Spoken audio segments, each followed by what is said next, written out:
Welcome everybody. Glad you are here. We're starting a whole new stage tonight, the second last stage. Oh, quickly, what are the stages? I forget, help me. Starting, treaties and tribes, advancement, glory, erosion, and servitude. Good job. So we got starting, treaties and tribes, advancement, and glory under our belts, and today we start 2 weeks on servitude. And then, erosion, that's right. And then next week, servitude as well. All right, let's start with a word of prayer. Father, thanks so much. You love us and you've given us your word, the Bible. It's scripture. It's the word of God. And Lord, we're so grateful that we have it and we can learn all about you, about how you act in history and still today. So please teach, be present, fill each of us with your Holy Spirit to open our ears and our minds to receive what you have for us. And we just commit our time and ourselves to you again. In Jesus' name, amen. All right, good.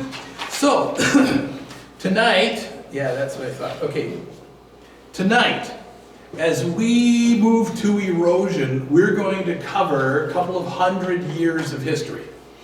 And so it's going to be three things we're going to look at, and these are the three. If you got your quiz and everything on the back side, let's quickly go through the stages. What are the four events in starting? Altogether now they are creation, fall, flood, and battle. Okay? Good. And then the T is treaties and tribes, and the four men who make up the events, the highlights are Abraham, Isaac, Jacob, and Joseph. All right, good. And then we did the stage. Now, when Joseph ends up in Egypt, remember, he calls his father Jacob and all of his brothers and families, 70 of them in all, move to Egypt, to the land of Goshen. And there we jump a couple of 100 years at least to their massive, maybe a couple of million even, but they've been enslaved by the Pharaoh, and that's the stage of advancement. And we have some alliteration going here. What's the E? We have exiting Egypt, then wilderness wandering, then conquering Canaan, then Jewish judges. All right, and the judges period lasts a couple of 100 years or more as well. And then we got to the stage of glory when they say, we've had enough of these judges, we want a king so that we can be like everybody else. That's right, all the other nations around us. So God says, okay, and they have three kings during the peak of glory of Israel. Who are the three kings? They are Saul, David, and Solomon. Exactly. All right, good. Now Solomon dies, and that leaves us where we are tonight with the stage of erosion. And the three things, if you want to jot them down here, for erosion are Israel divides. Okay, in your notes, you don't have this already. Israel divides. The nation splits in two. Then a civil war happens, right? So you got the North and the South, just like in the States, right? Not the Union and the Confederacy, but you've got Israel in the North and Judah in the South. We'll talk about that first tonight.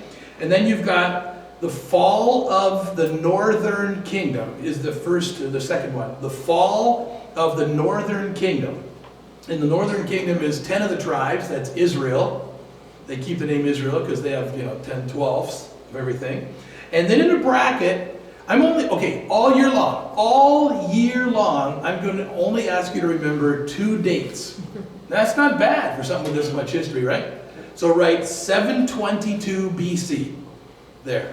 The fall of Samaria, which is the capital of the northern kingdom, Israel, is in 722 BC. All right? And then the last F is the fall of the southern kingdom. You could have guessed that, right? You have the fall of the northern kingdom and then the fall of the southern kingdom.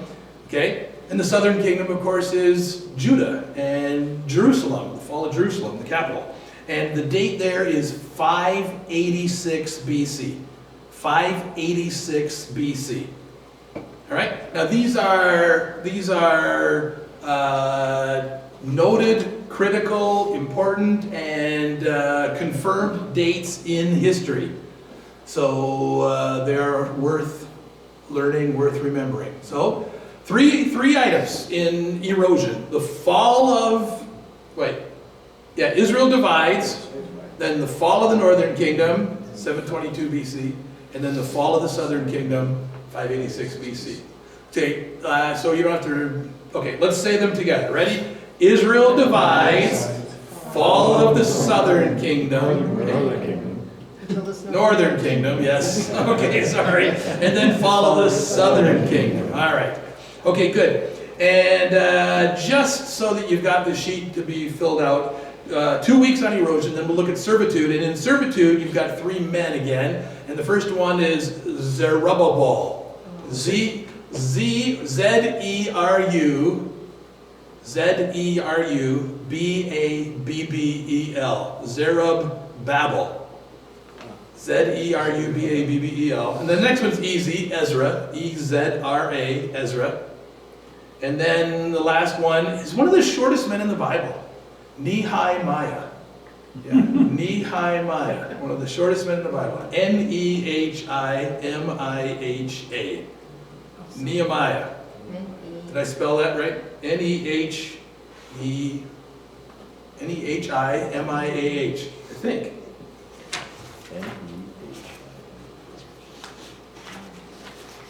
Hang on. Yeah, N-E-H-E. Sorry. N-E-H-E-M-I-A-H.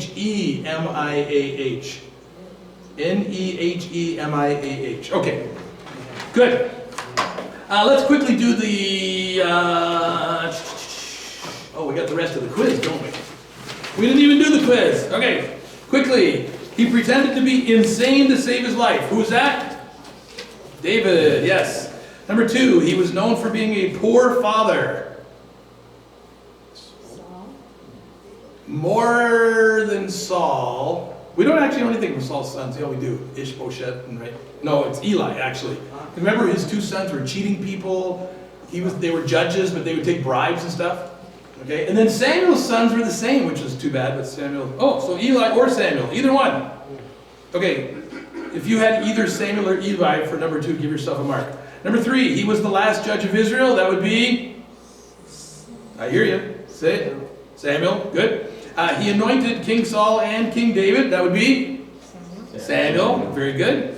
Number 5, he was humble, although he stood head and shoulders above everyone else. That would be? Saul. King Saul. That's right. Number 6, he died from falling and breaking his neck. He was quite a large guy sitting on a stool, heard that his son died, and over he went, broke his neck. Eli, that's right. Good. Number 7, he hid in a cave for fear of being killed by a king. Who's that? David, right. And then what happened? The king walked right in on him and kind of was exposed, if you know what I mean. All right, moving along. Number 8, he was an excellent harpist. David, yeah. Number 9, his wives were stolen by an enemy and he went and brought them back. David, yeah, we just saw that a couple of Sundays ago. He became, number 10, he became very jealous of the warrior David. Saul, good. Number 11, he raised the child Samuel. Eli, very good. Number 12, his sons were wicked priests. Either Samuel or Eli. Eli's sons were priests. Samuel's, good question. All right, number 13. When the Spirit of the Lord left him, he became fearful and depressed and acted like an insane man. Saul. When the Spirit of the Lord left him, Saul, yes, Saul. Good. Number 14. He was called to serve God when he was about 12 years old. Samuel. David was, we think, maybe 16 when he was anointed by Samuel. Okay, he killed a lion and a bear and a giant. David, yeah. Number 16, he was the first prophet of Israel since Moses. Samuel, right, good. Number 17, he committed suicide. Saul, that's right. Number 18, he was the first king of Israel. Also Saul. Number 19, he went to a witch to ask her to raise a dead man. Saul. See, he faked you out. You thought it couldn't happen 3 times in a row, didn't you? And number 20, his grandson was named Ichabod, which meant the Spirit of the Lord has left us. Eli, that's right. Eli and his wicked sons Hophni and Phinehas. And remember, they took the Ark of the Covenant into battle against the Philistines. Okay, give yourself a mark out of 20 there, and then keep it to yourself. All right, good. All right. Now, before we go, well, no, let's quickly look at the answers that you wrote down. The fifth period of the Old Testament is erosion. At the beginning of this period, Israel split into two nations. The northern kingdom kept the name Israel, while the southern kingdom was called Judah because the main tribe in the southern kingdom was, wild guess? Judah, yeah. I knew you could do it. In this lesson, we'll learn the cause of the split, and we'll study the 19 kings of Israel before they departed. All right, so quickly, after Israel divided, who ruled the northern kingdom? A guy named Jeroboam. Okay, very good, Jeroboam. And then a little later, there was a king named Omri. What was his biggest accomplishment? Samaria. That's right. He built the city of Samaria, which became the capital of the north.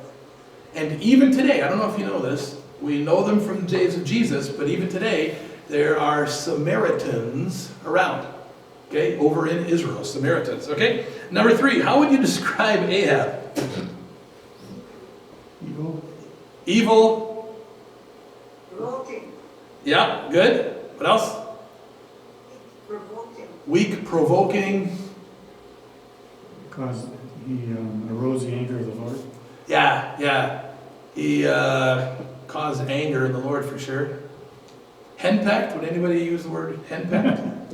Perhaps. He married Jezebel and then started Yeah. to serve Baal. That's right. Okay. All right, let's keep going. How many had not worshipped Baal, though, at that time, during the time of Ahab and Jezebel? 7,000. 7,000 had not bowed the knee to Baal. Good. What was Jehu known for?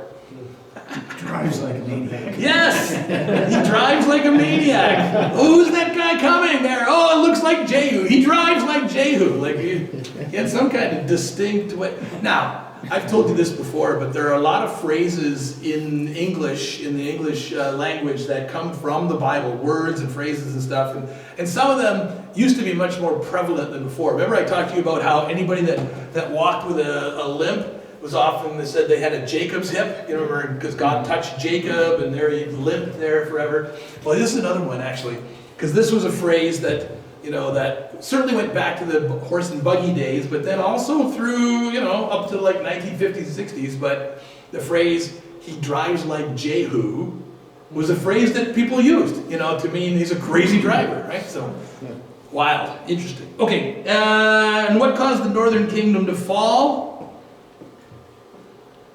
2 Kings 17? They sinned. Specifically how? Worship to the gods. Worshipping other gods, that's right. Okay, we will cover all those things, but now that we've looked at it. Now I've also given you, either emailed you the files or you've got it here on blue paper, I think that's blue. The Bible, interestingly, talks about there being 7 major kingdoms, all right, 7 world empires in history in the Bible that would rise up. Okay, and so these would have to do with God's people, Israelites, and it's interesting that when we get to the book of Daniel, already the first ones, the Egyptians and the Assyrians, are gone by the time of Daniel, and so Daniel just lists the next 5 that are coming. But we're going to see, over the course of the history of erosion here and then servitude, we're going to see a number of these kingdoms, and then of course when Jesus comes, we will see them as well. We'll see the Roman kingdom. But I want to show you quickly a little historical thing. I'll show it to you quickly because we can look at it again later. But you'll notice on here that the Bible prophesied that there would be these 7 major kingdoms, right? And so we'll see Egypt ruled by the pharaohs, okay, like Menerpta would be one, and then Assyria, which we're going to see tonight. Okay, Assyria, which is ruled by kings. One of them is Sennacherib, the guy who attacks the northern kingdom and carries them off into captivity. Then the Assyrians are conquered by the Babylonians, who have kings like Nebuchadnezzar, we see in the book of Daniel. And the Babylonians are conquered by the Medo-Persians. And so the Persians come, and Cyrus the Great is one of the most famous ones, and he lets the Jewish people go back. Then you've got the Greeks under Alexander the Great. Then the Romans, who have Caesars like Julius Caesar. And then there's a 7th kingdom that will come in the future. And all of these really have an impact on God's people. And so we'll have a look at them. But let me just quickly show you and a video. All right, so everybody watching here? So notice this video goes from 3000 BC to 2006. So here are the Egyptians, and this is the time when Joseph and the people are there, okay? And then you got the Hittite Empire, and remember David's Bathsheba, he was Uriah the Hittite. Now this is under David and Solomon. See how big it is? Israel is huge under David and Solomon here at this point. Now then you've got the Assyrians, which we're going to see tonight, who conquer everything except little Judah. The Babylonians conquer the Assyrians, they're all over the place. Then the Persians go all the way to Greece here, right? And remember, Israel's in the middle of all of it. Now then you've got the Macedonian Empire, that's Alexander the Great and the Greeks. And of course then the Roman Empire comes up and they go covering all, notice Israel in the middle of all of this, right? Conquered, conquered, conquered. Now after that, the Roman Empire turns into the Byzantine Empire, and they move the capital from Rome to Constantinople. The Sassanid Empire comes next. These are the Muslims. The Caliphate is another of the Muslim empires. And then the Seljuk is still another of those empires. Then you've got the Crusaders in the 1100s, 1200s. Okay, and the Kingdom of Israel, Crusaders. But then Saladin is another Muslim guy who conquers, much of the Middle East. Now this is the Mongols. Kublai Khan, Genghis Khan, you've heard. Now they don't go to Israel. It's about the only one that doesn't conquer Israel. But then the Ottoman Empire goes all the way up for a couple hundred years to World War II. And then of course the Turks, Ottomans are defeated by the Brits and French and everybody else. And so all of these different countries become independent. Now in 1948, Israel gets this part, but then they're attacked and by all the other, and they end up with this much, okay, in 1948. And then you've got a time of when the colonies, or the Spain and England and stuff, France, let all these countries become independent. You catch that? Got it all memorized? So here's Jerusalem, here's Baghdad, here's the same thing in a hurry. Okay, you got that? More or less? So what's the number one takeaway from all that? What's in the middle, conquered over and over and over and over and over and over and over? Jerusalem. Israel, with Jerusalem in the middle. That's right.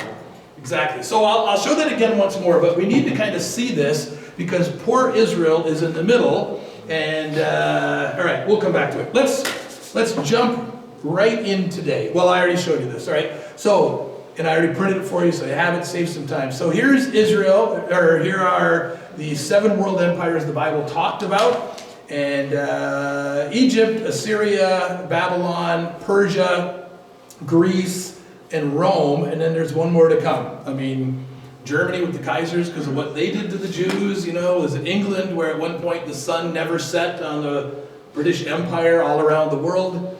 It was said, who knows? And what's their relationship to the Jews? Well, with Egypt, Israel, they were slaves. Okay, they were slaves there. And again, it's already on that the blue sheet I sent you. With the Assyrians, they conquer the northern kingdom, which we're going to see tonight.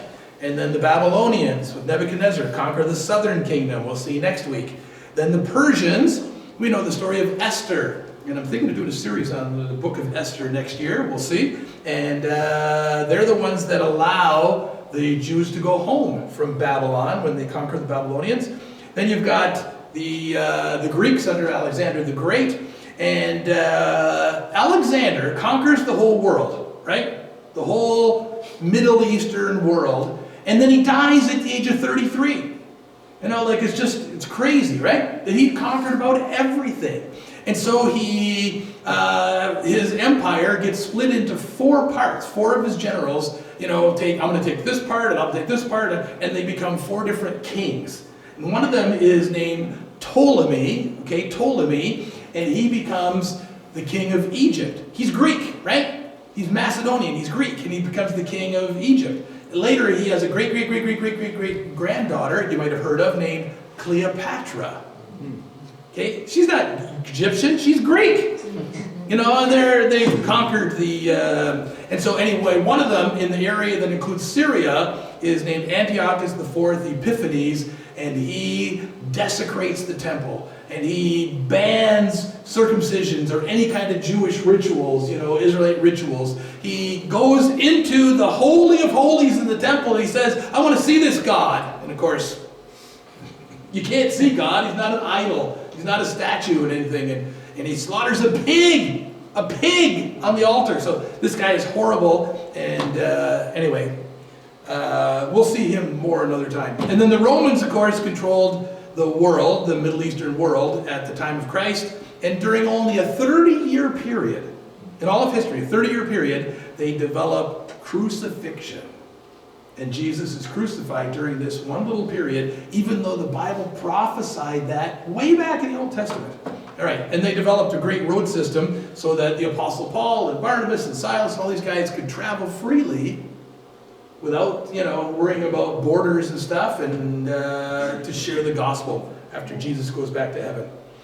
And I don't know what the seventh kingdom is. I think it's probably still to come. I don't know that it's Germany, even though they persecuted the Jews and killed 6 million of them. I'm not sure. All right, but there it was. You don't want to see this again, do you? I know you do, but I'm not going to let you. All right, let's move on. Okay, you ready to go? In our notes today, you ready? Here's what happens. King Solomon dies. Okay, in your notes it says the nation of Israel splits. 3 things. Israel divides, fall of the northern kingdom, fall of the southern kingdom. Israel divides first. Solomon has a son named Rehoboam, and he makes him king in his place. Okay? Now, Rehoboam takes some poor advice. If you got your Bibles, turn to 1 Kings 12. We've got a few verses we're going to read here, there, and some other places. 1 Kings 12. Joshua judges Ruth. 2 Samuel, 1 and 2 Kings.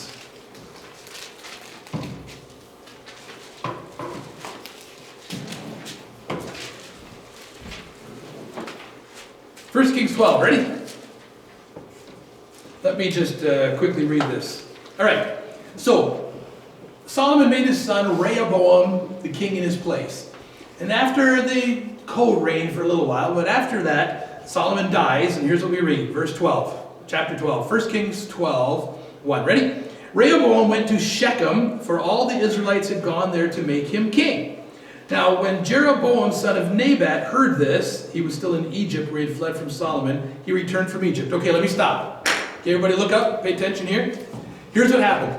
Solomon, of course, remember we read that Solomon would want too many horses, too much money, too many wives, all that stuff, right? And God had said, your king will be a burden to you. He'll take your sons to be servants and your daughters to be cooks, and, you know, remember that? So he impressed all kinds of people to do all kinds of things. And we saw on Sunday that he impressed 150,000 people to build the temple and to build his palace. Okay, we just saw that on Sunday. Well, the guy who was over all of these workers was named Jeroboam. And he was from the tribe of Ephraim. Okay? And so when he started, okay, so God says to him, God sends a prophet to Jeroboam, who's leading all the laborers, you know, so he's a pretty important guy, right? I mean, if you're over 150,000 workers, you're an important guy. And we even saw last Sunday there were like 3,600 foremen. He's over all of them. And so God sends a prophet named Ahijah, I believe, who comes to Jeroboam, takes off his cloak, rips it in 12 pieces, and gives him 10 pieces. I mean, God's into object lessons, isn't he? And he says God is going to rip the kingdom away from Solomon's son and give you 10 pieces. Well, Solomon is still alive, right? Solomon hears about this and like, what? The kingdom's going to somebody else and everything. So he's out to get this Jeroboam guy, and Jeroboam runs. He runs to Egypt. He flees to Egypt, and he's staying there, and King Shishak is a rival. Israel is very powerful under David and Solomon, and so he hides there. Now Solomon dies, and so word is sent back to Egypt to this Jeroboam. Solomon's dead. You can come back now. Okay? So let's keep reading. That's the story, just so you know it. All right. So they sent for Jeroboam, and he and the whole assembly assembly of Israel went to Rehoboam and said to him this. And of course it'd be Jeroboam, he's the spokesman, right? Your father put a heavy yoke on us, but now lighten the harsh labor and the heavy yoke he put on us, and we will serve you. Rehoboam said, go away for 3 days and then come back to me. So the people went away. So here in your notes, if you want to quickly look down, there's been 40 years of heavy taxation, not just taxation, but the people are made to work to build the temple, to build the palace, to build horses and build stables and stuff all over, and fortification stuff. 40 years, so the people are looking for a little bit of relief. A little bit of relief. Your dad, Solomon, put a heavy yoke on us, but lighten it and we'll follow you. All right. So, number 2 in your notes, Jeroboam returns from Egypt. The people want a little talk with Rehoboam before they make him king. Jeroboam comes. All right. Got that? Solomon had tried to kill Jeroboam, but Jeroboam fled to Egypt, to Shishak the king, stayed there until Solomon's death, and now he comes back. All right. And, all right, so we just read this. Now, Rehoboam answered the people when they say, your father put a heavy yoke on us, but now lighten the harsh labor and the heavy yoke put on us, and we will serve you. And Rehoboam said, the young new king, go away for 3 days, then come back to me. So the people went away. Well, that was smart, okay? So again, your notes, he does something smart. He says, give me a little time to think about this. Give me 3 days. And so what do? Let me keep reading here. Then King Rehoboam consulted the elders who had served his father Solomon during his lifetime. How would you advise me to answer these people? Now, wait a minute. Solomon is the wisest man who ever lived, right? We saw that last week, right? And these are his advisors. Wow, if the wisest man ever lived needs advisors, these guys must be pretty wise too. And they say to Rehoboam, Solomon's son, if today you will be a servant to these people and serve them and give them a favorable answer, they will always be your servants. Okay, now that's called politics. When you're looking to get elected, promise them anything. Does that sound familiar? Does that sound like politics to you? When you're looking people to elect you, promise them anything. But, so, number 1, Rehoboam asks the older men, and they say, listen to the people, ease up a little bit, right? Let's keep reading though. But Rehoboam rejected the advice of the elders, that the elders gave him, and consulted the young men who had grown up with him and were serving him. Oh, let's just check with my young buck friends. Wow. What is your advice? How should we answer these people who say to me, lighten the yoke your father put on us? And the young men who had grown up with him replied, tell these people who have said to you, your father put a heavy yoke on us, but make our yoke lighter. Tell them, my little finger is thicker than my father's waist. My father laid on you a heavy yoke. I will make it even heavier. My father scourged you with whips. I will scourge you with scorpions. Yeah, that's going to go over well, right? And so, in your notes again, Rehoboam then asks the younger men, who say basically, sock it to him, sock it to him. Wow. Wow. It's actually kind of sad that we do see through history, who people elect, the ones who promise to give them the most stuff. Right? Wait a minute, stop. That's not wise. Okay, verse 12. 3 days later, Jeroboam and all the people returned to Rehoboam, as the king had said, come back in 3 days. The king answered the people harshly, rejecting the advice given him by the elders. He followed the advice of the young men and said, my father made your yoke heavy, I'll make it heavier. My father scourged you with whips, I'll scourge you with scorpions. So the king did not listen to the people. Okay? The king did not listen to the people, for this turn of events was from the Lord. Remember, the Lord had already sent the prophet Ahijah to Jeroboam to say, I'm going to give you 10 parts of the kingdom. And this would fulfill the words the Lord had spoken to Jeroboam, son of Nebat, through Ahijah the Shilonite.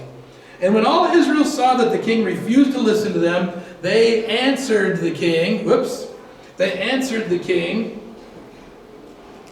what share do we have in David? What part in Jesse's house? To your tents, O Israel, look after your own house, O David. So the Israelites went home. But as for the Israelites who were living in the towns of Judah, Rehoboam still ruled over them. All right, so that's the story. Rehoboam, Solomon's son, takes bad advice. His young buck friends rejects the word of the elders, and the nation splits. So, in your notes, we are on page 36. Israel splits. So this is wrong word language, okay? It says 10 tribes go north and keep the name Israel. No, they don't go anywhere. They don't move anywhere. The 10 northern tribes reject Rehoboam as king, and they keep the name Israel because they're 10 out of 12. The 2 tribes in the south, they don't go south, they're already in the south, right? And so they take the name Judah. Now those 2 tribes are Judah and Benjamin, okay? They're Judah and Benjamin, but Benjamin's pretty small and kind of eventually gets swallowed up into Judah. The Simeonites have already been swallowed up into Judah before, but now Judah and Benjamin take the name Judah. All right. Now here is a map to show you this, all right? So Israel, the northern kingdom, is there. What color is that? Who's not colorblind here? Kind of a tan. Tan? Kind of a tan color? And then this is Judah, the southern kingdom. What color is that? Just gray? Blue? I don't know. It's a blue-gray. Blue-gray. See, this is where people like me have trouble, right? What is that color? Puce. What is puce? All right. So this is it. Sounds like something on the floor. Okay. So let me show you real quickly. Here are the Philistines. They're still around, even though David and Solomon defeated them over and over and over. This are the Phoenicians, okay, who are up here, Tyre and Sidon, okay? This is Damascus, right? Exactly. I think that's Damascus, the area of Damascus here. Yeah, no, that's the whole area, right? And then, okay, so this is Israel, going all the way up to Mount Hermon, okay, and all the way over here in what's called the Golan Heights. That's actually more over here. And then you've got the Ammonites here, and the Moabites here, and the Edomites down around below, all right? So this is the 11 or the 10 tribes in the north, okay, and later we're going to see Omri becomes one of the kings, and he buys a hill from a guy named Shemer, and he names it Samaria, right? That's going to be right in the middle as the capital. There's no capital right now. And right down here is Judah, and Jerusalem is right there. And then you got Hebron and Beersheba. Okay? So those are the 2 parts. Those are the 2 halves. All right. And again, we already read this. And all Israel saw the king refused to listen to them. They said, "What share do we have? Go your own way, everybody go home, go to your tents." All right, good.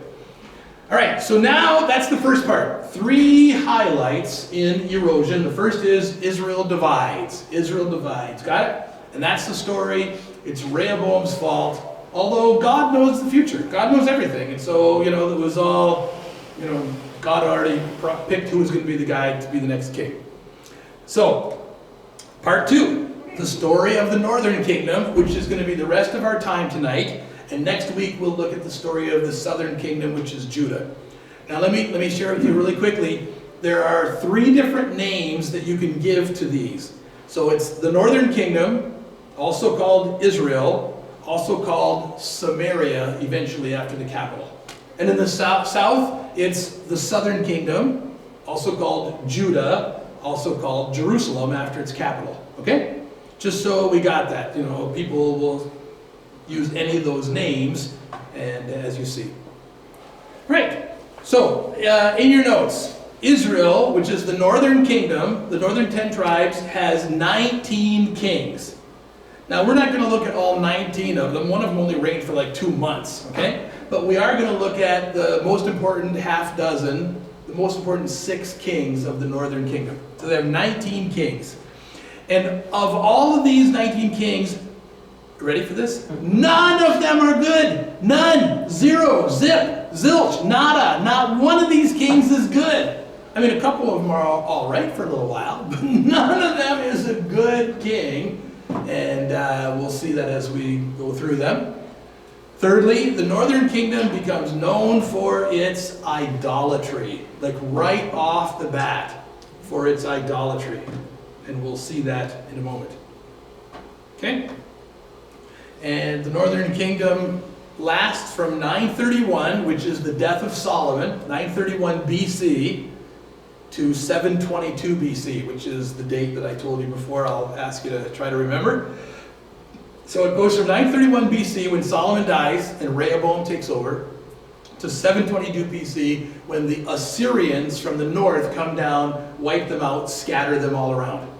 Have you ever heard of the phrase, the 10 lost tribes, or the lost tribes of Israel, right? That's them. It's the northern 10 tribes that the Assyrians scatter. Okay? And they become the lost tribes of Israel. Okay, before we look at the half dozen, the 6 kings that are kind of the highlight, the more important ones, I want us to just have a quick overview. If you look across the page on page 37, everybody see that, page 37? We're just going to have a quick overview of all 19 kings. Okay? So, the first one, remember 931 is when the kingdom splits. Israel divides 931, you don't have to remember that date. But they make that guy, Jeroboam, the first king. Right? I mean, he's important. He's big. God actually picked him as king. Remember I talked about Elijah the prophet, ripped his cloak into 12 pieces and gave him 10? So Jeroboam becomes the king. He lasts 22 years. And just our own little evaluation, he is bad. We're going to see in a moment as we look at the 6 most important guys. He's the first one, obviously. And we'll see he starts them on this downward path into idolatry. Not into, immediately. Immediately, he starts them on idolatry. So he's bad news. And then his son is Nadab. He makes coffee. Nadab, you've heard of that? Oh, sorry, that's Nabob. Sorry. Okay. But he's only 2 years, and he's bad. And then another guy named Baasha reigns for 24 years, and he's bad. Another guy named Elah reigns for just a couple years, and he's bad. Now this poor guy Zimri reigns for all of 7 days, but even in 7 days he's bad. All right, now then we get to another significant guy, Omri. Omri is new. He's not of the line of Jeroboam. He's a new guy. He takes over, reigns for 12 years, and he's really bad. Well, at least it's change, right? From bad to really bad. And what's significant, we're looking at all these guys, is that he's the one that buys this hill right in the middle. Remember how cities are built on hills? And as they crumble and build on top, what do we call that? Tell, right? A tell. So he starts a new one. You know, he buys this hill from a guy named Shemer, starts a city there, becomes the capital, calls it Samaria. So that's Omri. And then he has a son who is, say it with me, the worst. And he is Ahab. I'm sorry, I have to taste in my mouth every time I say it. Or his wife's name is what? Jezebel. Jezebel. Ahab and Jezebel. They're the worst.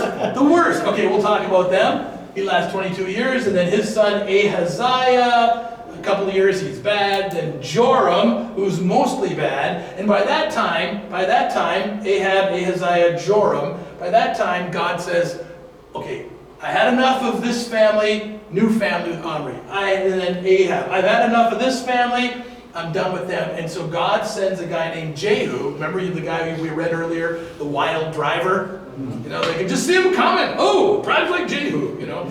So, and God's instructions for him is, I want you to go and wipe out this family, the family of Ahab, you know, and then you're going to be king, but you need to get rid of them. They're the worst. They're terrible, okay? So then you got Jehu, all right, who is also mostly bad.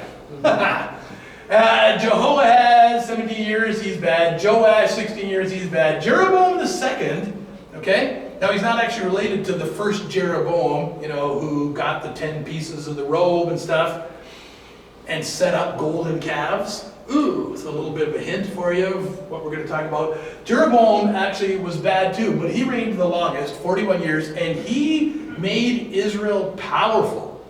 Probably as powerful as it had been since the days of Solomon. Okay, and like they expand their borders, and they've got peace under this Jeroboam guy. But then half a year, a guy named Jechariah, he's bad. Shallum, another half a year, bad. Menahem for 1 month, Poor guy. That was longer than a week though, right? He's bad. Pekahiah, bad. Pekah, bad, 20 years.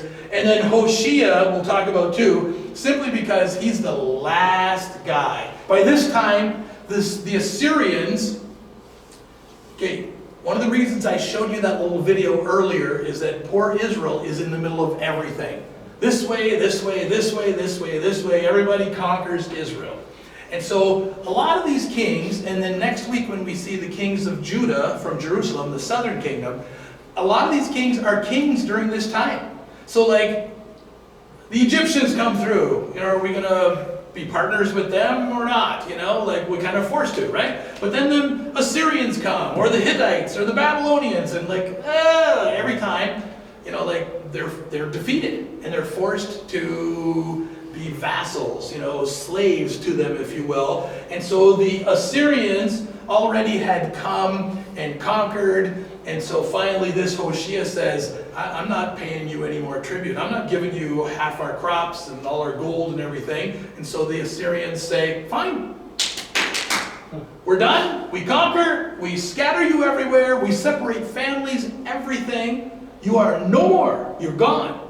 And they are, the 10 lost tribes, even to this day, under Hoshea, who said, maybe I'll make an alliance with the Egyptians instead of with you. Oh, no you won't. Boom, boom, boom, and down they come. But, on our human view, as we look at this, we see that, right? Here, Hoshea said, I'm not going to pay you anything anymore, and the Assyrians come wipe it out. But in God's economy, in God's view, God had said, remember, when you come into the land, remember this? When you come into the land, I'm going to use you to push out all the wicked people who are there now. Remember that? But remember what else God said? If you do the same things they did, remember that? The land will literally vomit you out too. And so God actually quotes that himself as we get to those chapters, we see Hosea. All right, so that is the story of the northern kingdom. And now we are going to just see half a dozen of the kings as highlights. And maybe let's just look at the first one, and then we'll take a break and we'll do the other 5. Okay, because the first one is the guy we've already talked about, Jeroboam, right? Jeroboam. Now, in your notes, I told you already about the prophecy of his kingship, how God sent, and I think we read it, the prophet Ahijah took his robe, ripped it into the 10 pieces, and gave, or 12 pieces, gave him 10 and said, God's going to rip the kingdom from the hand of Solomon and give it to you. All right, so there's a prophecy that he would be king. All righty? Do you want me to read that for you? 28 to 32. Jeroboam was a man of standing, and when Solomon saw how well the young man did his work, he put him in charge of the whole labor force of the house of Joseph. Now the house of Joseph are what 2 tribes? Ephraim and Manasseh. Right? Good, good. About that time Jeroboam was going out of Jerusalem, and Ahijah the prophet of Shiloh met him on the way wearing a new cloak. The 2 of them were alone out in the country. Ahijah took hold of the new cloak he was wearing, tore it into 12 pieces, said to Jeroboam, take 10 pieces for yourself, for this is what the Lord, the God of Israel, says. See, I'm going to tear the kingdom out of Solomon's hand and give you 10 tribes, but for the sake of my servant David, oh, notice that, for the sake of my servant David in the city of Jerusalem, which I've chosen out of all the tribes of Israel, he will have 1 tribe, and again, Benjamin became part of it. I will do this because they have forsaken me and worshipped Ashtoreth, the goddess of the Sidonians, Chemosh, the god of the Moabites, Molech, the god of the Ammonites, and have not walked in my ways, nor done what is right in my eyes, nor kept my statutes and laws, as David, Solomon's father, did. Not as Solomon did, because it was Solomon that was doing all this, and marrying these wives from all these countries, and letting them bring their gods and set up altars to them, right? So that's what he's talking about. All right, so that's the prophecy there. And then he gets Israel started in idol worship in your notes. Okay? And here's what he does. Here's what he does. Everybody got that? And then later there's a prophecy of his destruction, which will, I don't know, maybe we'll read it in a minute. But here's what he does to get them involved in idol worship. All right, let's go back to our map. Let's go back to our map. The nation divides. Here's Israel in the north, here's Judah in the south, right? Here's Jerusalem. Where has everybody gone to worship? 3 times a year, there are 7 feast days, and 3 times a year you're supposed to go to Jerusalem to worship, right? Where have they gone to worship? I just said it. Jerusalem. Well, Jeroboam now is king up here. He doesn't want people going down to what he sees as the enemy, even though they're our cousins, right? He doesn't want them going down 3 times a year, because eventually they might say, you know, we like Jerusalem. We like these guys. Why aren't we like, don't we like David? And isn't he the greatest king? And blah, blah, blah. So you know what he does?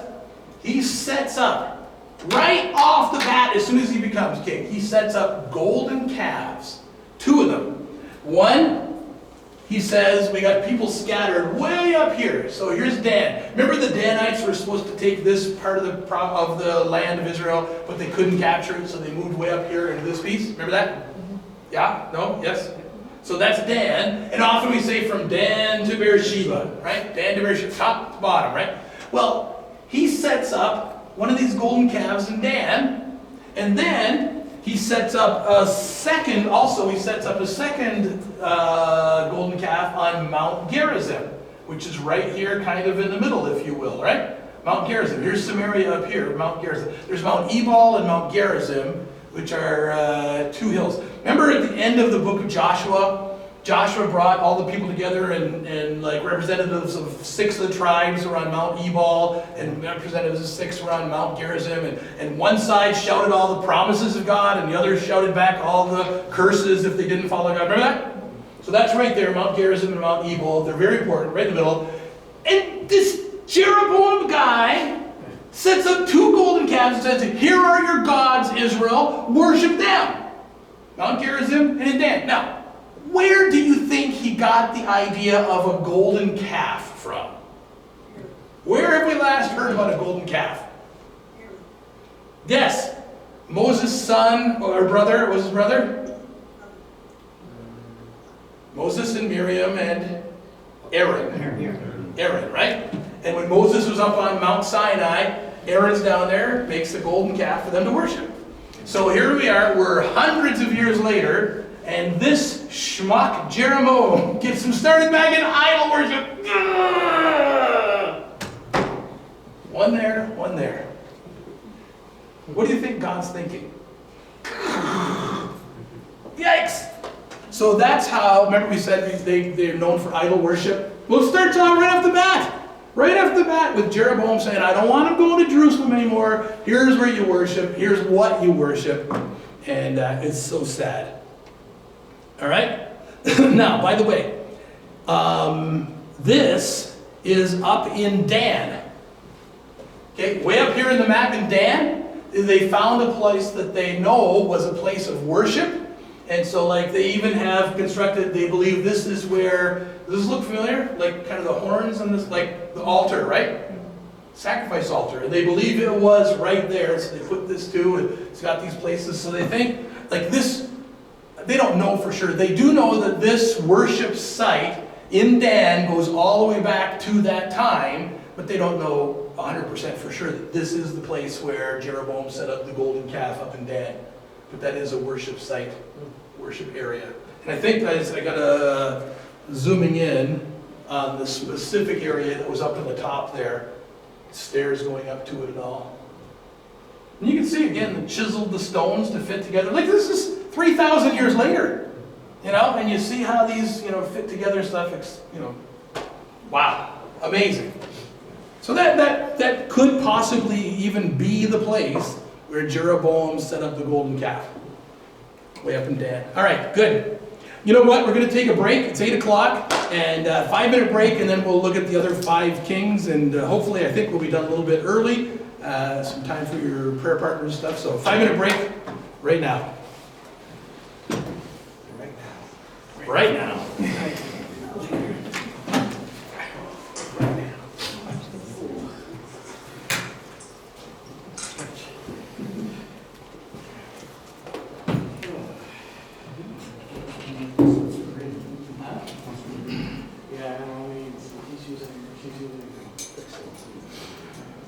Did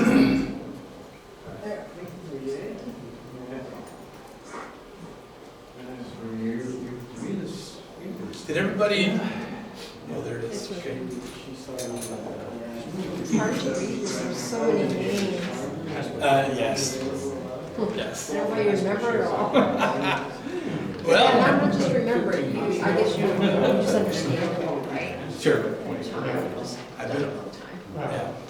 I've been over it and over it many dozens of times. And, so it's great. And I love history. And I love Bible. I love Bible history. It's like all this stuff. It's all great for me. Yeah. I love it. How many times have you been over to Jerusalem? Just once. Yeah. I'd love to go back. And I'd love to take that with me too. So you look like yourself then. I went with, I don't know if you heard this, but like I'm also a denominational leader here. So I went with the group. Well, you heard me mention, I don't know if it was this Sunday or the Sunday before, that we weren't in there 24 hours and a bomb blew up. Yeah, Right? you did. That's right. Yeah. Yeah. So, Sunday. yeah, the guy came Saturday night, Sunday morning, boom, blows up. So things were really rough. The Intifada or uprising was in full scale, full swing and stuff. And so not a lot of people were going. And so Israel put together, like Israel Tourism, put together tours for denominational leaders from regions and states, from Canada, from different places. So I went, there were a whole bunch of denominational leaders, bishops and superintendents and presidents and stuff, plus Bruce Clemenger, who's the head of the Evangelical Fellowship of Canada, was there. And so we got to go places that people generally don't go. And it was very good. But and like when we went into places that if we got in the present day, they're not during COVID, but a normal day, you know, like people came for a couple of hours to get into the Church of the Nativity, to get into the Church of the Holy Sepulchre, which was the Jesus tomb, you know, we had everything. We were the only people that most places were because it was just so dangerous. Bomb blew up first day, right? So that's, so Sunday I mentioned we couldn't go up on top of the Temple Mount because again, too much trouble. You could go to the Wailing Wall and Western Wall and stuff. There's been turmoil there for a long time. Oh, yeah. Bad kings. Forever, you could say. Yeah. Maybe, huh? Yeah. I wonder no one wants to So, watch American Idol anymore. Good. Sorry. That's just hey Brian? Yes. I was just saying, like, no wonder no one wants to watch American Idol until all the idols. That's it. I'm sure that's the reason. That's the reason. Makes me wonder what the big deal is. Yeah. Everything's going, Jenny. Yeah. Why does it? Same old. Well, for favor, like we're gonna see when we get to like Ahab and others, and we've talked a little bit about this before, about the Baals, the Baal worship, and about the Asherahs, you know. Remember we went back to Semiramis and Tammuz, way back to the Tower of Babel and stuff, you know, the mother and child thing, and so that's Asherah and Baal in Israel. And so like they would have, like on high hills, they would set up a little building, a little altar and stuff, and they would have slave girls, and they would chain them up, and they would be called temple prostitutes. And you wanted your land to be fertile and produce crops, well, you go up and you go to the temple prostitute, you pay her and have sex with her, and hopefully Baal was a god of fertility, and so like, you know, he would receive your sacrifice, he would see what you're doing, I guess, and you know, and then make the crops fertile, even as like it was just weird and sad and terrible. It obviously coincidentally worked out for some people at some point. Or You're gonna, so what would happen? So you'd have a great crop, and you'd think, oh, it was because we went, you know, and if you didn't, it's like, oh, we must have not done that right. yeah, you do it twice. Yeah, something, yeah. So, but they would all be, messed up. But I mean, that was this stuff, again, from this Semiramis and Tammuz and the Tower of Babel, this spread everywhere. And so you've got the same kinds of things all around. Yeah. But this was in Canaan, so. We just kind of slightly did all that, and we didn't repeat all their names, you know? Yeah.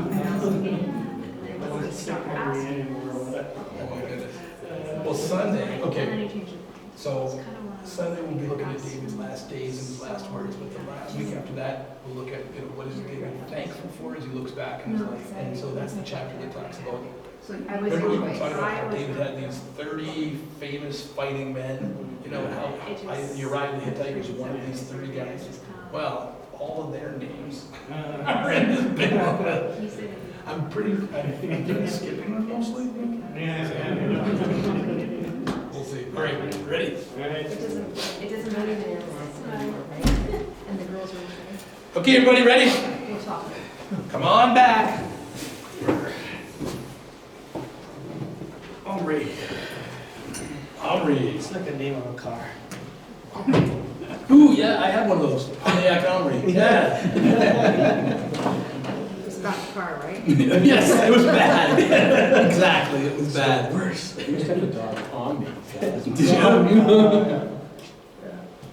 All right, welcome back, everybody. There are 3 events in erosion. Israel divides, then you have the fall of the northern kingdom in 722 and the fall of the southern kingdom in 586.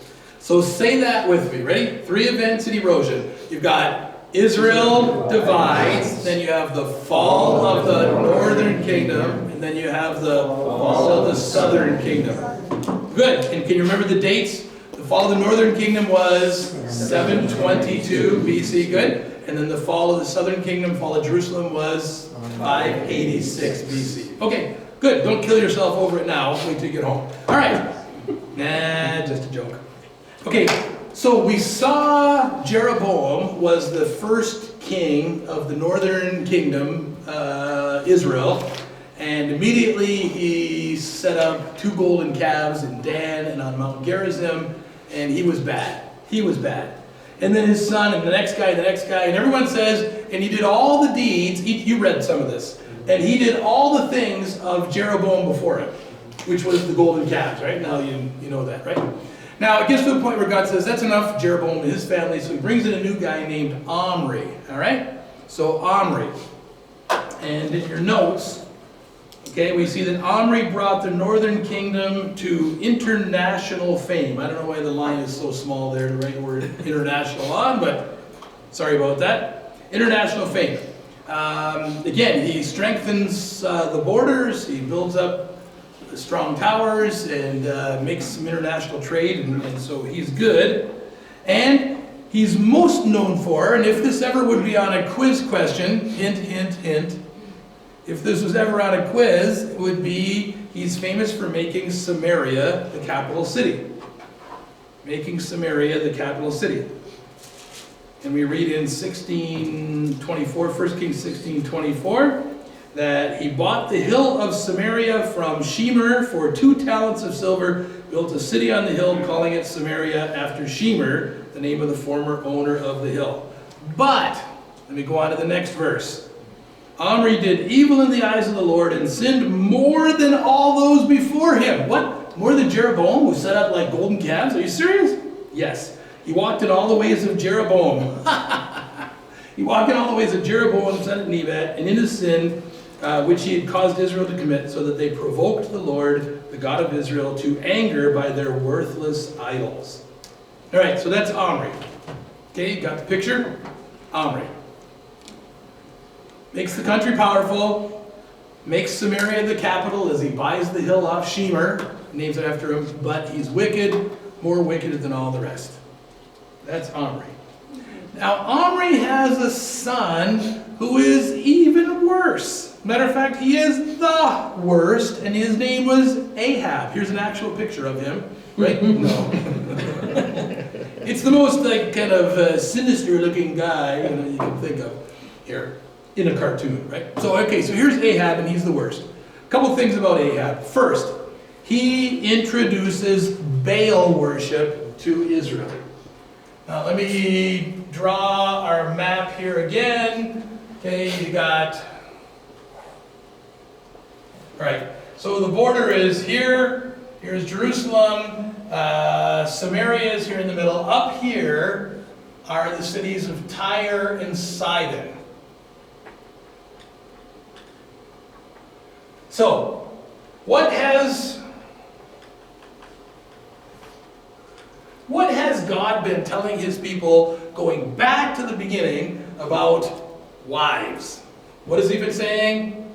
Marry someone who is also a believer, right? And that's still God's command in the New Testament to us as well today. Well, no. Ahab goes all the way up here to these Phoenicians, right? And he marries a gal from Ishbaal is her father, Ishbaal, duh.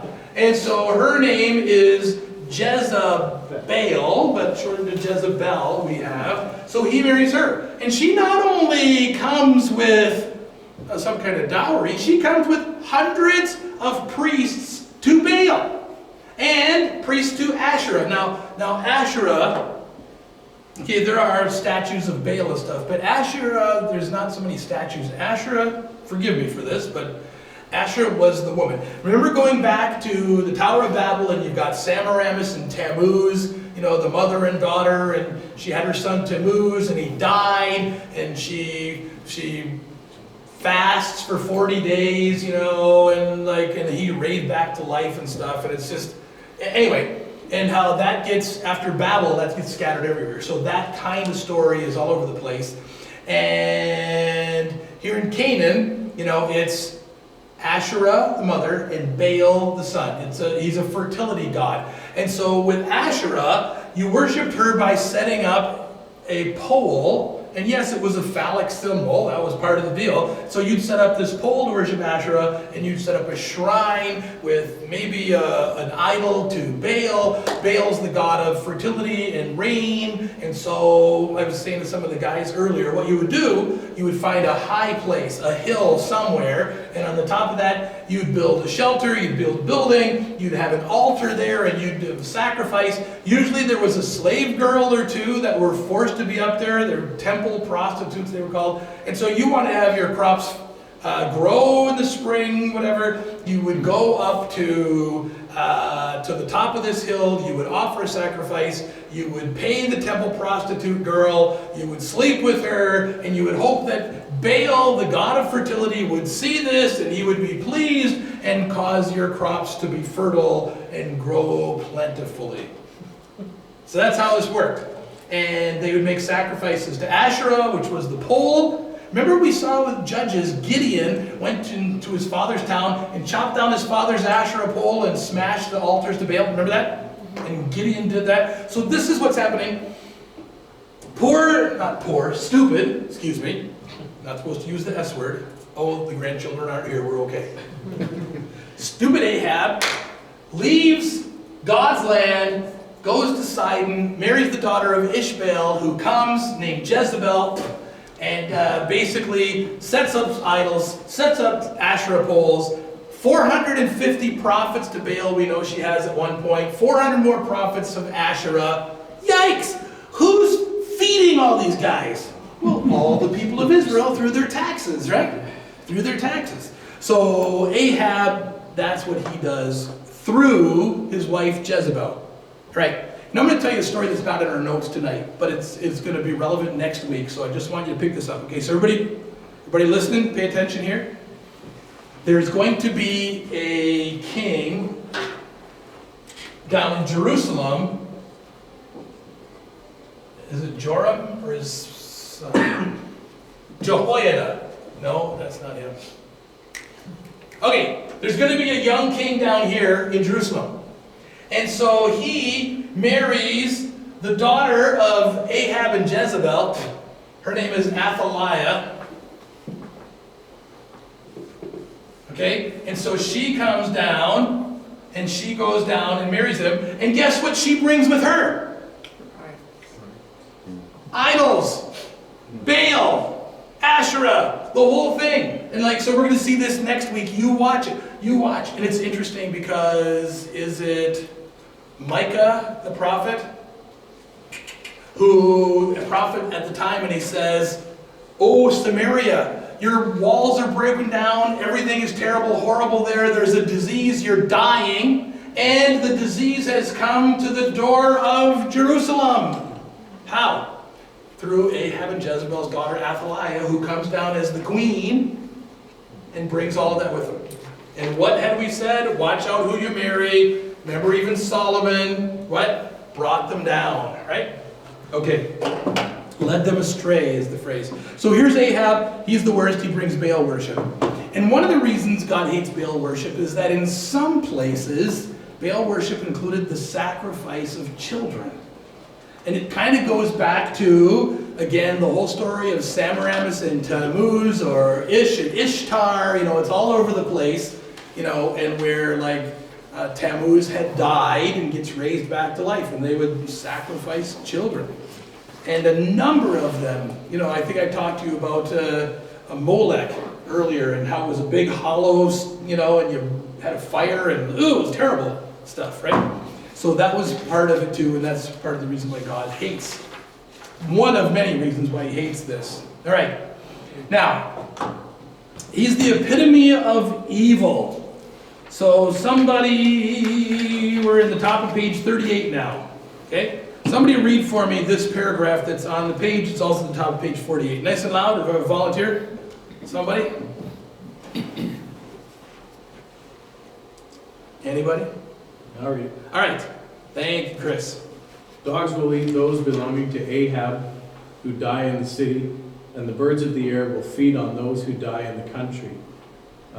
There was never a man like Ahab who sold himself to do evil in the eyes of the Lord, urged on by Jezebel his wife. Well, that's great. Not only is there's never been anybody as bad as him, but then he's got this wonderful wife, urged on by his wife to sell himself to do evil. And of course, one of the stories here is the story of Naboth's vineyard, right? Did you read this? One of the chapters to read? Naboth's vineyard? So let's have a quick, we'll read parts of this together. Ready? And in between there's battles and kings and all kinds of stuff. Sometime later, this is 1 Kings 21, there was an incident involving a vineyard belonging to Naboth the Jezreelite. The vineyard was in Jezreel, close to the palace of Ahab, king of Samaria. And Ahab just said to Naboth, "Hey, let me have your vineyard to use for a vegetable garden, since it's close to my palace. In exchange, I'll give you a better vineyard, or if you prefer, I'll pay you whatever it's worth." Well, it sounds fair. Good start.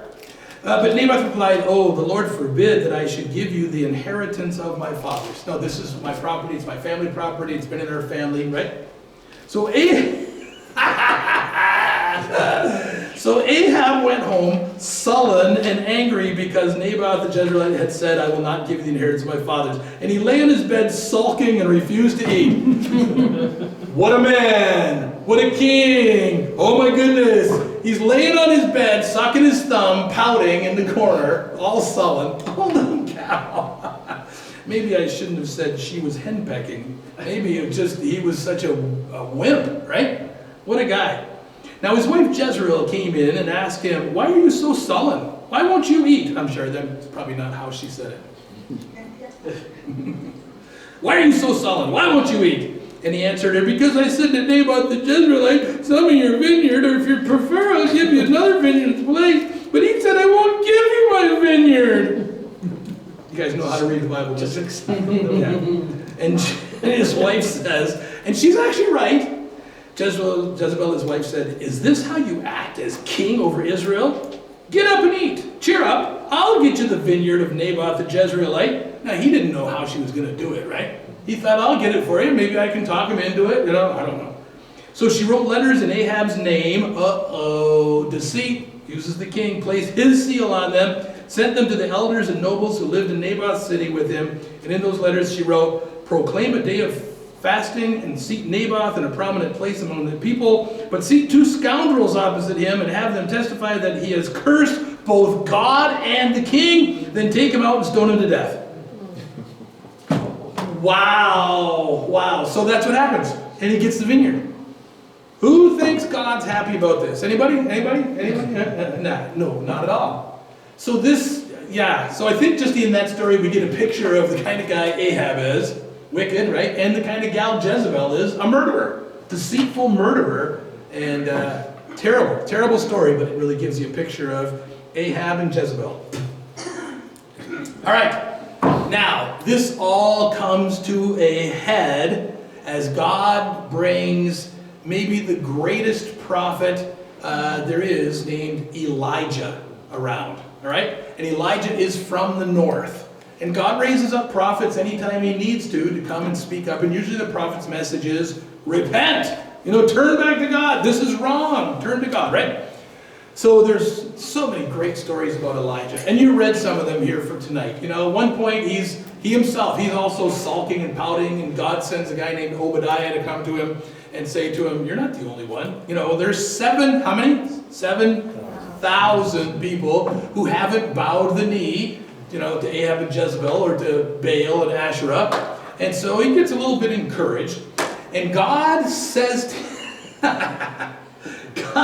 him, go to Ahab and tell him, this is wicked, this is terrible. It is not going to rain in this land, until you smarten up, till God tells me to tell you it's going to rain again. And they're just some cool stories. Then God sends him to this brook on the other side of the Jordan River that flows into it. And so he hangs out by this brook, and water is coming from the brook. He's in hiding because Ahab's going to kill him, right? Or who should he worry about? Ahab or Jezebel? That's right. She sounds like the one more likely to kill him. And so he's there, and God sends ravens to come with bread and meat every day. I mean, it's like Uber Eats. It's Raven Eats, right? Raven Eats, bringing him food every day, and he's eating it. But eventually, if there's no rain, what's going to happen to that brook? It's going to dry up, and that happens. So then God says to him, go to a widow in a town called Zarephath, and she's got a son there, and you go, and she'll feed you. And so he goes there, he sees her, he meets her, and assumes she's the one, and he says, I got no food, can you make me like a little small loaf of bread, cake of bread? She goes, I can't.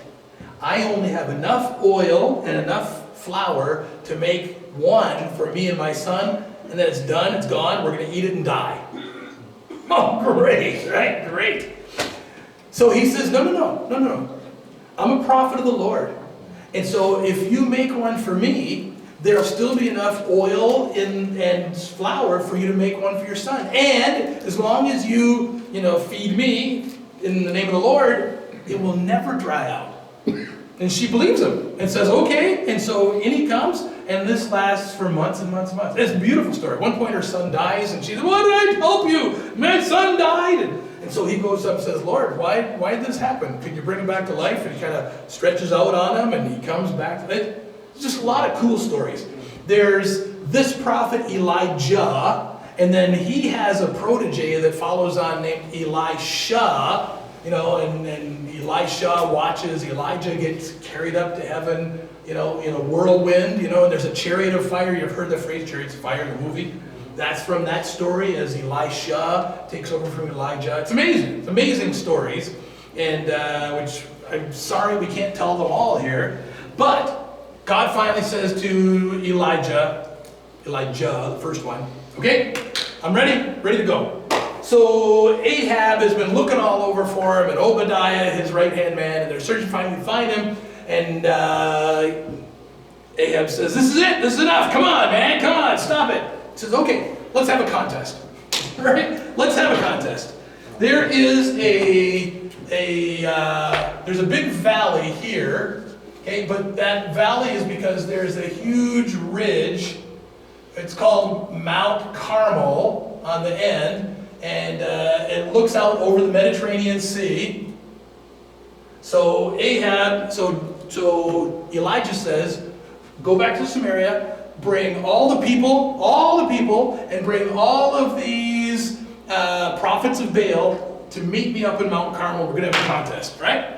So Ahab comes back with 450, in your notes, 450 prophets of Baal. All right, so you can picture Elijah. He's been living out in the country. He's described a little bit like a John the Baptist type, rough beard, long hair, kind of the typical picture you would see of some of these guys, right? And so the story's in 1 Kings 18, and I'll just tell you about it. We should read it, it's so good. Okay, we will. Ready? And we're backing up a little bit from Naboth's vineyard because it happens first. Okay. Where do we go? Okay, so all the people, the prophets of Baal, are up on Mount Carmel. And verse 22, ready? Or actually, let's back up to 21. Everybody got your Bible? You following along? Elijah went before the people, verse 21, and said, "How long will you waver between two opinions?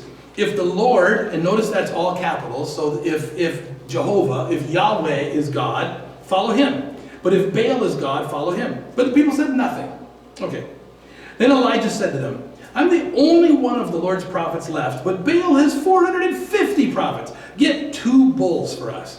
Let them choose one for themselves, and let them cut it into pieces and put it on the wood, but not set fire to it. And I'll prepare the other bull and put it on the wood, but not set fire to it.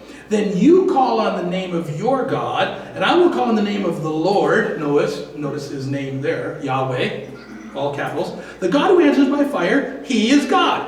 And then all the people said, "Hey, what you say is good." I mean, the people want to see God, right? The people want to see God, right? So Elijah said to the prophets of Baal, "Choose one of the bulls, prepare it first. You go first. Since there are so many of you, call on the name of your God, but do not light the fire." So they took the bull given them and prepared it. Then they called on the name of Baal from morning till noon. "Oh, Baal, answer us," they shouted. But there was, listen to this, but there was no response. No one answered. Okay, that's the first one. And they danced around the altar they had made. At noon, so they've been going on like for 3 hours, since like 9 in the morning. At noon, Elijah began to taunt them. "Shout louder! Shout louder! Surely he is a god. Perhaps he is deep in thought, or busy, or traveling. Maybe he's sleeping and must be awakened." Okay, I gotta tell you one thing in here. Okay, one thing in here. Do you see the word busy? Where it says, maybe he is deep in thought, or busy, or traveling? Literally, in Hebrew, when it says maybe he's busy means maybe he's on the toilet. Your God probably isn't answering you. He's probably in the bathroom. You know, like he is really taunting them when you see this. This is great. So they shouted louder and slashed themselves with swords and spears, as was their custom, until the blood flowed. Midday passed, they continued their frantic prophesying until the time for the evening sacrifice. Now listen to this. But there was no response. No one answered. No one paid attention. In other words, Baal is not God. Now this is pretty crazy stuff. Now I want to tell you that some of our Shiite Muslim friends, they'll do that. They'll cut themselves as they're getting, worked up in some of their worship times and stuff. Okay? When they pray and worship, they cut themselves to get ready for battle. If they're having battles, like the Shiites against the Shia, or the Shia against the Sunni, or whatever groups and stuff. Yikes! Work themselves all up, cut themselves. All right, let's go on. Then Elijah said to all the people, "Come here to me." They came to him, and he repaired the altar of the Lord, which was in ruins. Elijah took 12 stones, one for each of the 12 tribes descended from Jacob, to whom the word of the Lord had come, saying, "Your name will be Israel." With the stones he built an altar in the name of the Lord, and he dug a trench around it, large enough to hold 2 seahs of seed. He arranged the wood, cut the bull into pieces, laid it on the wood. Then he said to them, "Fill 4 large jars with water, and pour it on the offering and on the wood." So they do that. "Do it again," he said, and they did it again. "Do it a 3rd time," he ordered. And they did it a 3rd time. The water ran down around the altar and even filled the trench. Now what's the point of this? There's 2 parts, two parts to this. What's the point of this? What do you think? What? Not going to make it easy for God. Yeah, it's going to be hard for this sucker to spontaneous light when it's soaked. It's really got to be God. Absolutely. And what's the other thing? What's been happening for 3 years? Oh, it hasn't rained. No rain. And he's using up all their water, soaking into this thing. Right? Wow, no rain. But he's confident, the Lord will answer. All right, keep going. Where are we? At the time of the sacrifice, the prophet Elijah stepped forward and prayed, O Lord, God of Abraham, Isaac, and Israel, let it be known today that you are God in Israel, and that I am your servant and have done all these things at your command.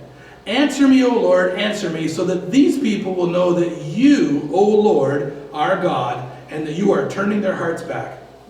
Then, you ready? Okay, this is on Mount Carmel for a bit. Then, okay, let me show you quick back. If you can look up at the screen here for a minute. So on Mount Carmel, in your notes, 450 prophets of Baal, and here is Mount Carmel there, as I showed you on this map too, right? Okay, and then, oh, here's a picture of it too.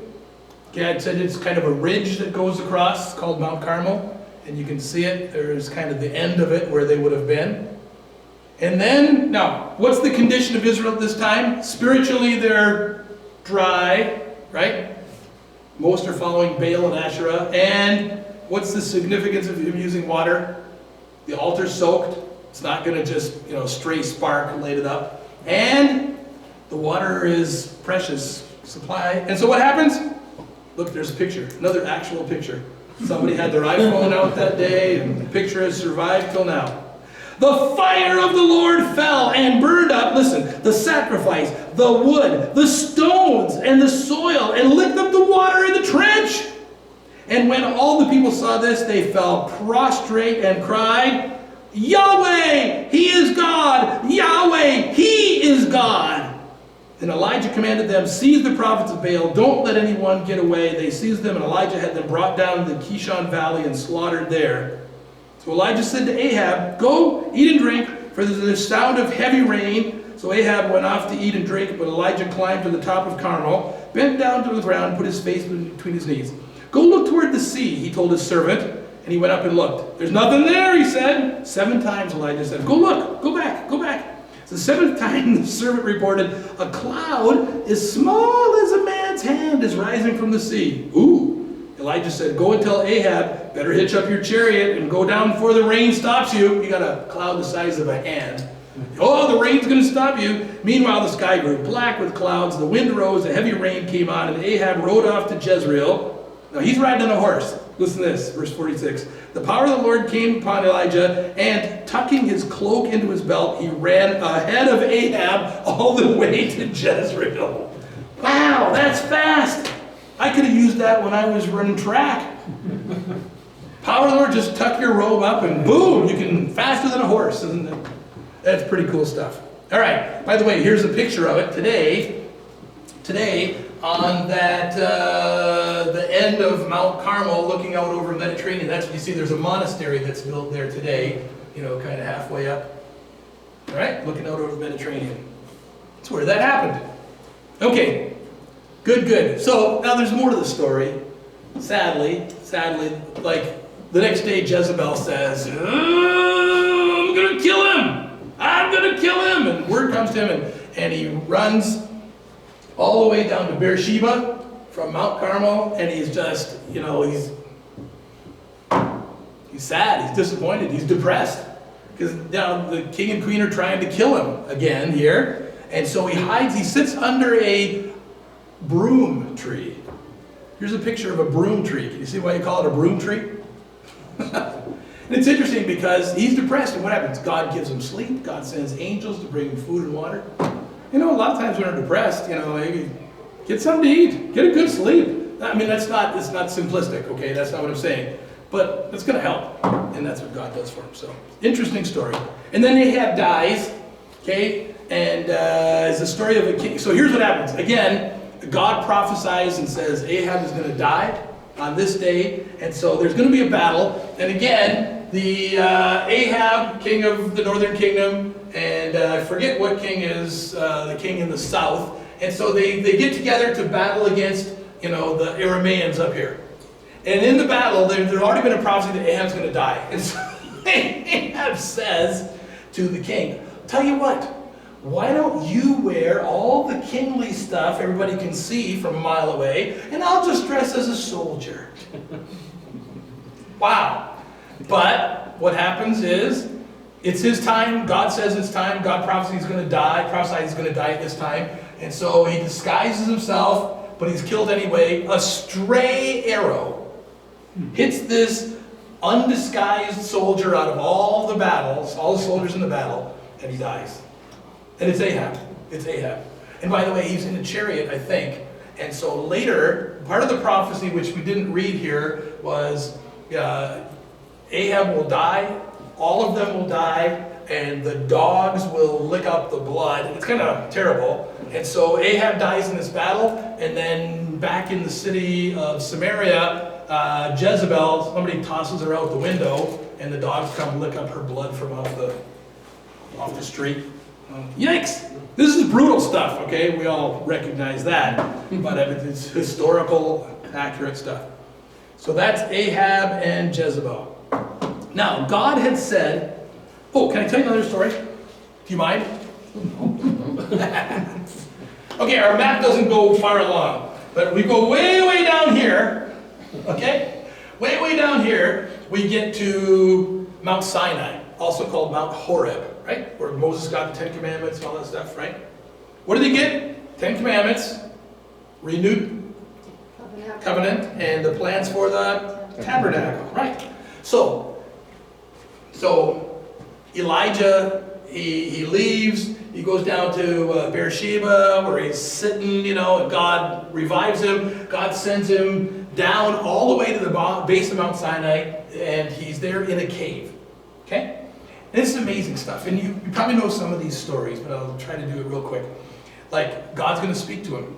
And so he goes to the edge of the cave, and there's a whirlwind, and there's an earthquake, and there's all this stuff, but God wasn't in the earthquake. God wasn't in the wind. And then finally it says God came to him in here's the phrase, right? A still, small voice. Wow. And God tells him several things. First he says, I need you, Elijah the prophet, to anoint Jehu to be the next king. He's going to wipe out all of Ahab's family, and to anoint the next king of Israel as well. Next king of Israel, next king of Judah, and the next king of Syria as well. So it's interesting. So he comes and he anoints this guy named Jehu, and Jehu does what God says. There's a good side and a bad side to Jehu. Okay, the good side is the prophecy that Elijah gives to him in 2 Kings 9:5. So who wants to read this for us? It's in your notes as well as on the screen. Another volunteer? Anyone? Okay, Phil. You are to destroy the house of Ahab, your master, and I will avenge the blood of my servants, the prophets, and the blood of all the Lord's servants shed by Jezebel. The whole house of Ahab will perish. I will cut off from Ahab every last male in Israel, slave or free. Okay. All right. Thank you, Phil. So that's the deal. So that's what Elijah, as he gets this message from God in Mount Horeb, Mount Sinai, comes back, anoints these 3 guys, 3 different countries to be king, including Jehu, whose job is to clean up after the mess that Ahab and Jezebel have made, meaning literally to clean up by getting rid of all of them. So he does that, and that's a good job, and that's what God wanted. But the bad side of it is, somebody else want to read this, a shorter one, somebody?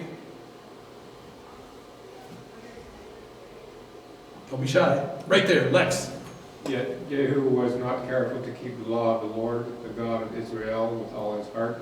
He did not turn away from the sins of Jeroboam, which he had caused Israel to commit.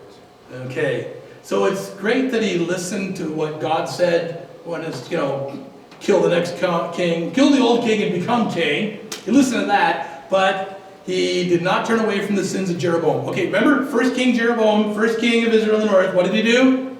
Right away he set up what? Idols, the 2 golden calves. And so he continues this, right? All of these, it says, they did all the things the other guys did, followed in the way of Jeroboam, son of Nebat, caused Israel to commit all these sins. Yeah. Wow. Okay. So that is Jehu. We've got a couple more. After Jehu, we got a guy named Jeroboam II. Jeroboam II. He is a great political leader. In your notes, it says he brought Israel to its greatest peace and prosperity since Solomon.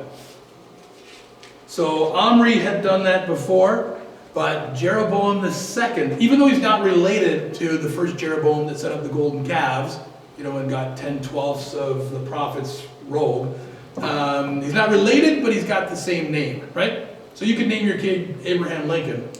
That doesn't mean he's related, right? So his guy's named after, their first king of Israel in the north. And again, you can go and you can see stables that they believe he built, because he went even further than Omri in restoring Israel to some amount of peace and prosperity there at the time. All right? But he's also, like all of them, how many kings in the north, remember? 19. And how many of them were bad? All of them, okay? And this guy too, even though he's great politically and strong. Somebody here read, Jenny, do you want to read this verse for us? He did evil in the eyes of the Lord and did not turn away from any of the sins of Jeroboam, son of Nebat, which he had caused Israel to commit. That's a familiar phrase, isn't it?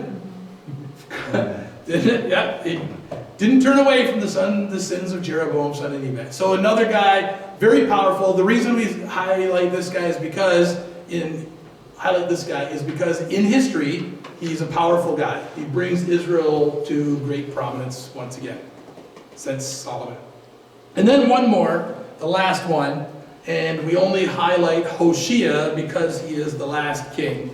And we see the sin and the fall of the northern kingdom. Now, I want to read this because this is very significant. Turn to 2 Kings, chapter 17. You got a whole bunch of other stories and good and bad, inspirational, some of them not so inspirational, battles and the like. Go to chapter 7 and you see the end of the kingdom of Israel in the north. So verse 7, chapter 17, 2 Kings, not 1 Kings, 2 Kings now, 17:7, and follow along as I read. And you notice, if you have an NIV Bible, you notice there's a title of that section. It says what? Israel exiled because of sin. All right. So all of this. Now, ahead of that, it talked about how Hoshea became king of Israel. He reigned 9 years. He did evil in the eyes of the Lord. But not like the kings of Israel who preceded him. Shalmaneser, king of Assyria, came up to attack Hoshea, who had been Shalmaneser's vassal and paid him tribute. But the king of Assyria discovered that Hoshea was a traitor, for he had sent envoys to So, king of Egypt. And he no longer paid tribute to the king of Assyria, as he had done year by year. Therefore, Shalmaneser seized him and put him in prison. The king of Assyria invaded the entire land, marched against Samaria, and laid siege to it for 3 years. In the 9th year of Hoshea, the king of Assyria captured Samaria, deported the Israelites to Assyria, settled them in Halah, in Gozan, on the Habor River, in the towns of the Medes. So, all over the place. Again, I don't have the right map here, but he comes down from Assyria, he captures Hoshea the king, sends him back, takes all the people, scattered them all around, including the Medes, which are way over here, past Babylon. Follow me? Good? Now, excuse me. One quick story before we read the ending. Are you ready? Watch this.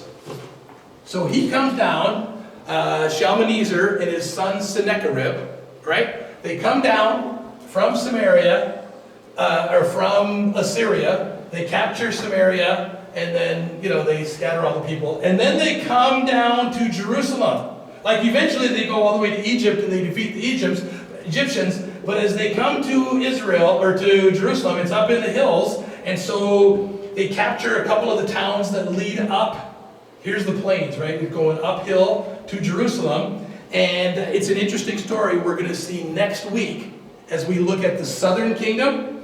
And we get to maybe one of the best kings in the southern kingdom, Hezekiah. And the prophet beside Hezekiah is a guy you might have heard of, Isaiah. Of course, right? And so it's interesting because we'll read next week this same time. This is 722 BC. Got it? 722, when Shalmaneser and Sennacherib attack, defeat Samaria and the northern kingdom, scatter the 10 tribes. Then they come down and they surround and they attack Jerusalem to defeat Judah as well. But you'll read this for next week. Isaiah the prophet and Hezekiah the king and all the people pray. Did you hear Hosea pray? Did you hear Ahab pray? Did you hear any of these guys pray? No. No. Prophets like Elijah and Elisha are praying, but not the kings. Here, Hezekiah prays, 7:22. And you'll read what happens. I'm going to leave you in suspenders. It's a little joke. I'll leave you in suspense to read for next week what happens in 7:22 to the south. Okay, let's read why all this happened to the north and then 150 years later to the south. Ready? Here we go. All this took place because the Israelites had sinned against the Lord, their God, who had brought them out of Egypt, from under the power of Pharaoh of Egypt. They worshipped other gods, followed the practices of the nations the Lord had driven out before them, as well as the practices that the kings of Israel had introduced. What were they? The golden calves, right? So they did all the stupid, false idol stuff that was the other nations there, and then they invented some new ones of their own. Come on, really? They secretly did things against the Lord their God that were not right. From watchtower to fortified city, they built themselves high places in all their towns. They set up sacred stones and, what's next? Asherah poles, yep, on every high hill and under every spreading tree. At every place they burned incense, as the nations whom the Lord had driven out before them had done. They did wicked things that provoked the Lord to anger. They worshipped idols, though the Lord had said, "You shall not do this." The Lord warned Israel and Judah through all his prophets and seers, "Turn from your evil ways, observe my commands and decrees, in accordance with the entire law that I commanded your fathers to obey, and that I delivered to you through my servants the prophets." But they would not listen, and were as stiff-necked as their fathers, who did not trust in the Lord their God. They rejected his decrees, and the covenant he had made with their fathers, and the warnings he had given them. They followed worthless idols, and themselves became worthless. Isn't that a great phrase? They followed worthless idols and themselves became worthless. They imitated the nations around them, although the Lord had ordered them, "Do not do as they do," and they did the things the Lord had forbidden them to do. They forsook all the commands of the Lord their God, and made for themselves 2 idols cast in the shape of calves, and an Asherah pole. They bowed down to all the starry hosts. That's astrology, right? And they worshipped Baal. They sacrificed their sons and daughters in the fire. Remember we talked about that, child sacrifice? They practiced divination and sorcery and sold themselves to do evil in the eyes of the Lord, provoking him to anger. So the Lord was very angry with Israel and removed them from his presence. Only the tribe of Judah was left, and even Judah did not keep the commands of the Lord their God. They followed the practices Israel had introduced. Now we're going to see that. That's talking about when the king of Judah marries Ahab and Jezebel's daughter and brings her and all her idols with her. Okay, verse 20. Therefore the Lord rejected all the people of Israel. He afflicted them and gave them into the hands of plunderers, the Assyrians, until he thrust them from his presence. When he tore Israel away from the house of David, they made Jeroboam, son of Nebat, their king. Jeroboam enticed Israel away from following the Lord and caused them to commit a great sin. The Israelites persisted in all the sins of Jeroboam and did not turn away from them until the Lord removed them from his presence, as he had warned through all his servants the prophets. So the people of Israel were taken from their homeland into exile in Assyria, and they are still there. Now look at the title of the next section. What does it say? Samaria resettled. Let me show you what happened. Ready? God takes all of these Israelites who are here, okay, way up here, and God takes through the Assyrians, right? And they're all moved way up to Assyria, way over, all over. The 10 tribes in the north are scattered, okay, and lost. Now the Bible says God will bring them back one day. I don't know how he'll do that and stuff, but they're scattered. And what the Assyrians do is, and they split up families. You know, you're with you, and now you're with you, and so that you don't have a land to protect, you don't have a family to fight for, because they're scattered everywhere. And they brought in people from other places, and they brought them to scatter here. This is smart, you know? You don't have some group, you know, like when the Germans invaded Holland, the people still have their land, they have their families, you know, there's resistance going on. The Assyrians were scattering you here and you here, we're mixing everybody up, no, but even families. So who are you going to fight for, right? And what's interesting, if we keep reading here, the people that are brought in here, they don't have very good luck at all. Things are tough. And they say, now this is very important, they say, we don't know what the God of this land wants. Can you bring some of the priests and stuff back to help us? And so they bring some of the priests that had been living in northern Israel back, and so they get this mixture. They come back with their own versions of the Pentateuch, which is Genesis, Exodus, Leviticus, Numbers, Deuteronomy, 5 books, the Pentateuch. They have their own version. And in their new version, instead of saying worship on Jerusalem, it says worship up on Mount Gerizim. Ooh, remember when Jesus comes into Samaria? This becomes called Samaria in the time of Jesus, right? And there's chocolate milk in there for Mike. Yeah, he knows. Okay, sorry, interruption. So remember, Jesus goes to a well nearby, and a woman comes out, and a Samaritan woman, and so he says, he has a conversation with her, and like it gets a little too personal for her, you know, like you've had 5 husbands already, and the man you're with now is not your husband, and she says, look over there, a squirrel. No, she says, look over there, Mount Gerizim. My ancestors say to worship at Mount Gerizim, and yours say to worship in Jerusalem. And that's where Jesus says, no. The place isn't important. God is spirit, and those who worship him must worship him in spirit and in truth. So you get the picture? So the Assyrians, so these Samaritans become kind of half-breeds, you know? And they're half-religious stuff too, which is why the Jews in Jesus' day hate the Samaritans. Starting to get the picture? They're called Samaritans after Samaria, and they're mixed up from all over the place, and they've got kind of half of the Bible, the Old Testament, but they've perverted it, including saying to worship on Mount Gerizim instead of Mount Moriah in Jerusalem, and it's weird. Now, let me show you a couple of things, a couple of pictures first as we wrap up here tonight. First, here is from Assyria. This is a picture of Shalmaneser and his son Sennacherib, who came and destroyed, in 722 BC, destroyed Samaria. They destroyed lots of countries, right? The Assyrians were powerful and cruel and wicked. And so like I tease about here are pictures of these people, right? But this is actually, you know, carvings from that day, all right? Yeah, and here is Mount Gerizim, where Mount Gerizim, Mount Ebal, half the tribes said the blessings, half said curses at the end of the book of Joshua, remember? Today, there are still Samaritans today with their own history and ethnicity and their own Samaritan worship.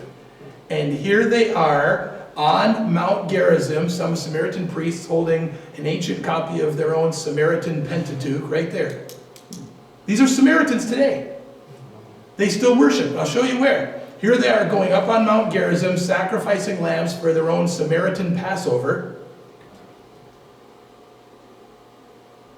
We're not talking 10 or 20 of them. There's lots of people there.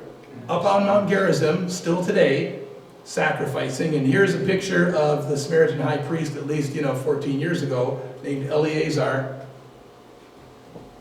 Isn't that incredible? Mm-hmm. You think that, some of these things, you think, well, that was way back, and no, they're still around. They don't live up on Mount Gerizim. There's nothing up there. But, yeah. So that's the northern kingdom. So 3 items, 3 highlights in erosion. What are they? First, Israel divides. Then you have the fall of the northern kingdom. What date? 722 BC. And then next week, the fall of the southern kingdom. What date? 586. All right. So next week, part 2 of erosion, which is the fall of Jerusalem and Judah in 586 BC. All right, and we've got half a dozen minutes to pray with our prayer partners. Any questions maybe before we do that? It's some fascinating stuff, isn't it? Mm-hmm. So tonight, 19 kings, all bad. Next week we'll see the southern kingdom, Judah. They have 20 kings, and some of them are pretty good, which is probably why they last an extra 150 years before they go bad. All right, let's pray. Oh, Father, every time we read your word, there are lessons in it for us, even though sometimes it seems kind of bloody and brutal and battles and evil people. But Lord, there are good people too. And some of us might feel that in our families we're the only believer, or at our workplace we're the only believer. But there's Elijah, and God opened his eyes to say, no, there's 7,000 more here. So Lord, may we never get discouraged, even though we might feel alone or the only one standing up to wrong. May we just simply shine for you, I pray. And Lord, some of us maybe came from homes that weren't very Christian at all. We don't have to follow the patterns of wrong where there is wrong, but instead, Lord, we can lead and leave a good godly example for our own family if we would follow you. As David told Solomon, and Solomon failed, it seems, to pass on to his son. Lord God, we love you, we thank you. Continue to help us shine for you, to family, friends, co-workers, wherever we are. I ask in Jesus' name, amen. Amen. All right, we'll set you up with your prayer partners here in a moment.